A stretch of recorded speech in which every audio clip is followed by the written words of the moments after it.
Hi everyone, welcome back. My name is Yuna and today I'm going to talk you through all of the books that I have on my TBR, my soft hopefuls list for next month. What's next month? September. All the books I'm hoping to read in September. I'm so sorry, I'm never gonna get past making these long rambling intros, but I just have a couple of things I want to say before I get into the books. First of all, I'm recording this in the end-ish of August, and I have decided that my mom and I are indeed going to go to Morocco. And actually, by the time that this video is up, I will probably have been in Morocco for a couple of days. Lucy, while she is still recovering, I'll put a video of her walking around or trying to walk around somewhere on the screen. She's still in the process of gaining her mobility back, of learning how to walk, of learning how to use her legs again, but she has recovered enough that I feel comfortable leaving her in the care of some people I trust. It's going to be my dad, it's going to be my roommate who is her favorite auntie ever. I'm going to be a nervous mom for sure, but I feel comfortable enough to leave her in their care, so I am going to be going to Morocco, which is very exciting. The other note slash announcement I have is that once I did decide that I was going to go to Morocco, I blacked out. I blacked out and went on a rage filming fest of trying to get videos pre-filmed because I had originally planned to pre-film a bunch of videos, but with everything that happened with Lucy, I kind of put that on pause. I wasn't even sure if I was going to Morocco. So this last week-ish, I've been trying to film as much as I can. I'm so sick of looking at this goddamn camera, but I want to make sure I have some videos ready for when I leave and when I get back. What that sort of means is that I'm not entirely sure that the order that I filmed the videos is going to be the order that I'm releasing them, so some things might be a little weird. Like I might talk about books in this video that I mentioned in other books, but I act like it's the first time I've ever talked about the book. So forgive me if things seem a little wonky for the next few weeks while I am releasing all of the pre-filmed videos. Just pretend you don't notice if the order of things seem a little weird. I'm gonna give the same spiel that I give in all my TBR videos, which is that this is a soft hopefuls list. There is no contract here. Depending on a lot of things, I may read some or none of these books. And this month, especially because I'm traveling and because I'm waiting on some library holds and I don't know what's actually going to be available, what I can take, this is kind of up in the air. And actually, I was debating if I even want to do these monthly TBR videos anymore. I feel like because I do the monthly wrap-up, that's 2 videos a month where I'm talking about the same exact book. So I don't know that that's really helpful for anyone or if that's even interesting for people to watch. I know I like watching TBR videos, but I don't know. So I'm debating whether or not I'm going to continue doing these videos moving forward, or if maybe I'll sunset this series, or I don't know. I'll see. I'm not sure. If you feel a type of way, let me know in the comments. I will not be hurt if you say that these videos are kind of useless or redundant and that you think that the channel could do without them. I am genuinely wondering what to do about them, so I would love to hear some feedback if you have any. I have about 13 or 14 books this month, and the TBR for this month really is up in the air because there are 2 wolves within me. One wolf would like to focus on working through my physical TBR, and the other wolf is telling me that I really need to pay attention because there are a lot of arcs that I have been approved for that I haven't gotten to yet, and I really do want to read. So I feel like this might be a good month to try to work through some of them because I have them as ebooks, or I have a lot of them as ebooks, and since I'll be traveling, it'll probably be more convenient for me to take a bunch of ebooks and physical books anyway, so I don't know. But let's talk about some of these books. The first few books that I'm going to talk about are a trilogy, and they are by an author who I have been wanting to read for a long time. The 3 books are all novellas, and they're part of a series called The Annual Migration of Clouds, I'm pretty sure, and I can't remember at this moment the individual name of all 3 of the books, but I'll put them somewhere on the screen. Prima Mohammed is an Indo-Caribbean scientist, actually, and she writes speculative fiction, she writes dystopian fiction. I think she writes a little bit of horror and maybe a little bit of fantasy. I'm not positive, but she has a bunch of books out, and I have seen them kind of floating around every now and again, and I read the descriptions, and I think that they sound so tasty. I just feel like speculative fiction written by women of color is always so top tier. It's so elite. And dystopian speculative fiction written by a woman of color who's also a scientist, that sounds like madness. This series also caught my attention because it's described as post-apocalyptic hope punk. What the hell is hope punk? I have never in my life heard of hope punk. The first book in the series follows a woman in a post-apocalyptic Canada, a post-climate disaster Canada, and not only has industry and all of that come to a grinding halt, but also there is this strange fungal parasite sort of disease going around called CAD, or CAD, and it is a mind-altering parasite. The main character is actually a carrier for this parasite, and she is given the opportunity to go and live in one of the last remaining places on Earth that still operates like pre-apocalypse Earth. She wants to go, but she also wants to make sure that her family and her community are set and taken care of before she leaves. So to try to make sure that she's setting them up for success before she leaves, she agrees to this really dangerous mission that's going to pay well, but but things get complicated by the whole mind-altering parasite thing that I mentioned. With keen insight and biting prose, Premi Mohammed delivers a deeply personal tale in this post-apocalyptic hope punk novella that reflects on the meaning of community and asks what we owe to those who have lifted us up. I haven't looked too much into the second and third books because I'm pretty sure this is a continuation trilogy and I didn't want to spoil myself, so I will start with the first one and make my way through. I have all of these books available to me as ebooks and audiobooks through my library, so I think I'm going to take these with me when I go to Morocco, and I think they'll be good airplane reads. I have very, very, very, very high hopes, and I feel like I've never really heard Premi Mohammed get talked about on YouTube or even on Instagram, so if any of you have read her stuff, please let me know. The next book that I have on my list is The God of Small Things by Arundhati Roy, and I feel like I've talked about this book in several videos, so I'm going to try and breeze through it. This book is part of my attempt to read more Booker Prize and International Booker Prize winners and books on the short list, long list. I just kind of want to dip my toes more into those books. This is a family saga in India that's supposed to talk about things like caste, love, choice, autonomy, and I have heard the writing for this book described as being maximalist and very over the top and very lyrical, and I love that type of stuff. I hear such good things about Arundhati Roy, and she recently released a memoir, I believe called Mother Mary or Call Me Mother Mary, something like that, and I want to read that because I've heard good things about that as well, but I figured I would start with this, so hopefully next month. Alright, next book on my list came out of left field. I'd never even heard of this book, but I went to the library the other day to return a book and I saw this sitting on the shelf, so I picked up Nine Goblins, A Tale of Low Fantasy and High Mischief by T. Kingfisher. Does this not look goofy as hell? I feel like this could be a really cute, easy read, and I've recently been reading a lot of heavier, more emotionally dense books, and I think that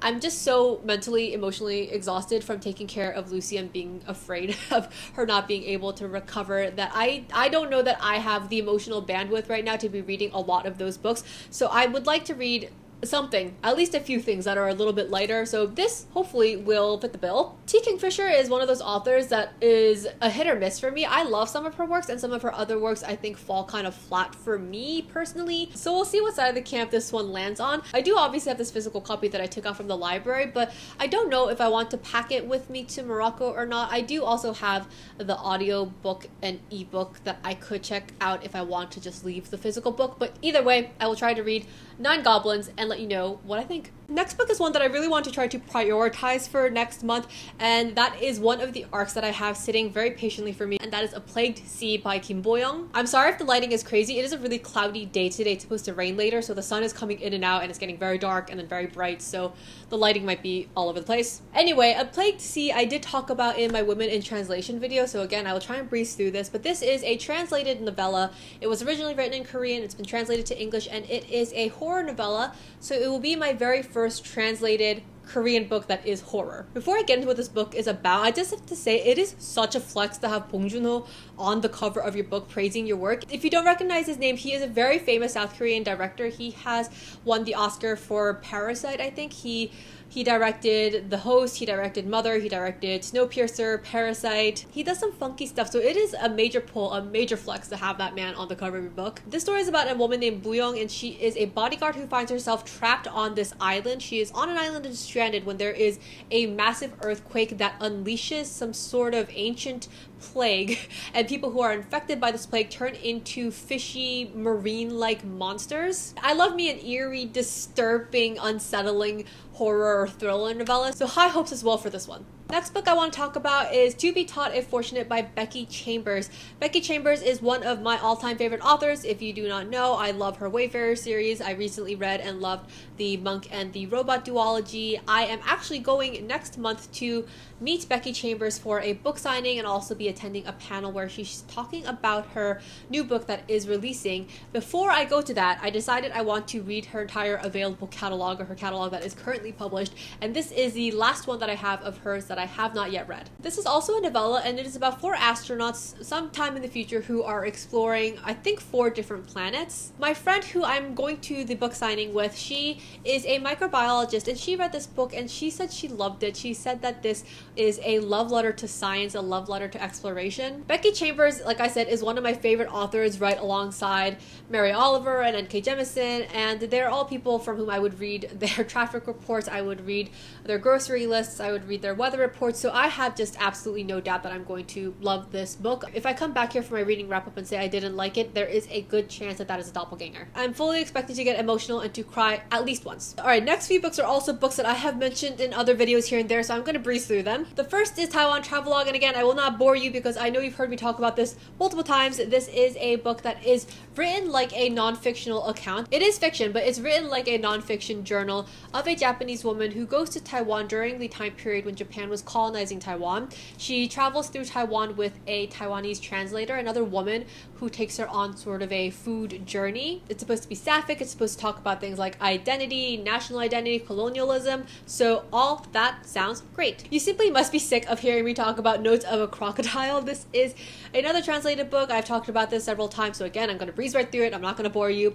This is a pretty short book. It's basically a novella, I think, and it is a cult classic that is about a group of queer misfits at a university in Taipei. And I think that the crocodile character, someone told me this in the comments, but I feel like I'm getting it wrong, but the crocodile character is supposed to be representative of queerness or queer people. So I'm going to prioritize getting to this book next month just so I can stop putting it on TBR list or just talking about it in videos without having read it. Next book I bought a few months ago, and we have a book club at work that I have with my coworkers, and this got chosen as the book club read for next month. So I will be reading Things in Nature Merely Grow. This is nonfiction. It's a memoir written by the author after the death of her two children. She lost both of her children to suicide. There is no good way to state these facts, which must be acknowledged. My husband and I had two children and lost them both. Vincent in 2017 at 16, James in 2024 at 19.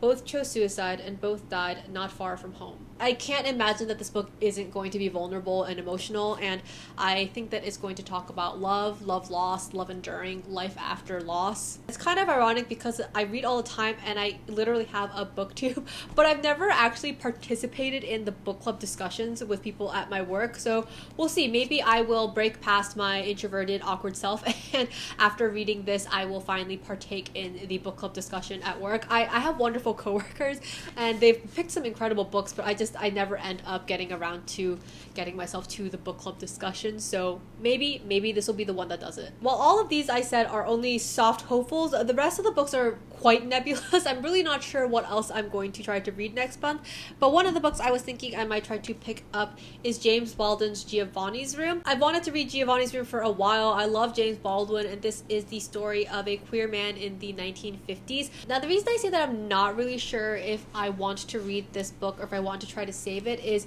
I mentioned that I am pretty tired. I am running with very low bandwidth. I'm not sleeping well because, taking care of Lucy. The ADHD is kicking. My attention span is shot to hell. And James Baldwin is one of those readers that when I'm reading, I take extra time to try to absorb what he's saying and to really think about every single word. I feel like he is an author who really chooses every word and sentence and line with so much intention, and so I try to honor that as much as I can when I'm a reader.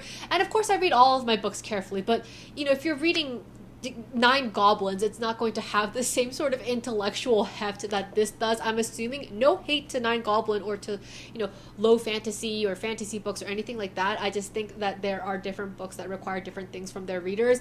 And for James Baldwin, he requires a lot from me, or I want to give him a lot as a reader when I'm engaging with his work. So I just don't know if I'm feeling like I'm in a place where I can give that much of myself and my brain power. So we'll see. If I feel up to it, I'll tackle this. If not, I'll set it aside for another time when I can do it justice. So the last 2 books that I'm considering reading next month are books that I just keep kicking down the months of TBRs. Not because I don't want to read them or I don't think they'll be good or anything like that. It's just I keep not getting to them for X, Y, or Z reasons. The first of those is The Last Contract of Isako by Fonda Lee. This is by the author of the Greenbone Saga, one of my favorite series. This is described as a samurai space opera. There is a woman named Isako who is a famous swordswoman, and she wants to retire, but she has one last mission she has to do. The other book is The Unnamed by M.S. Masood, and this is a book that I picked up at BookCon. I got it from the Indie Authors Alley. This is a Swana-inspired anti-colonial enemies to lovers Rumpelstiltskin retelling, and I thought that it might be fun to read the Swana-inspired fantasy while I am in Swana, while I'm in Morocco.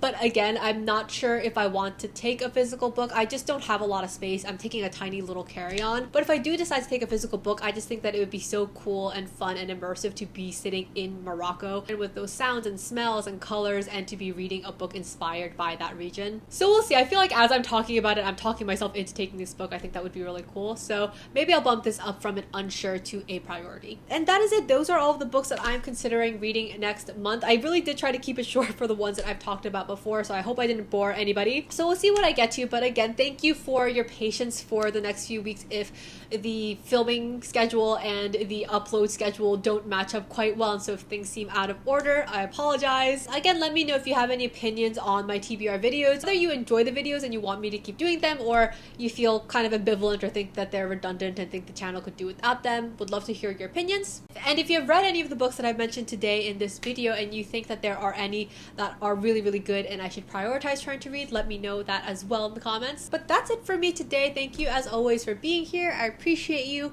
Happy reading, and I will see you in the next one. Bye. I love me an eerie atmospheric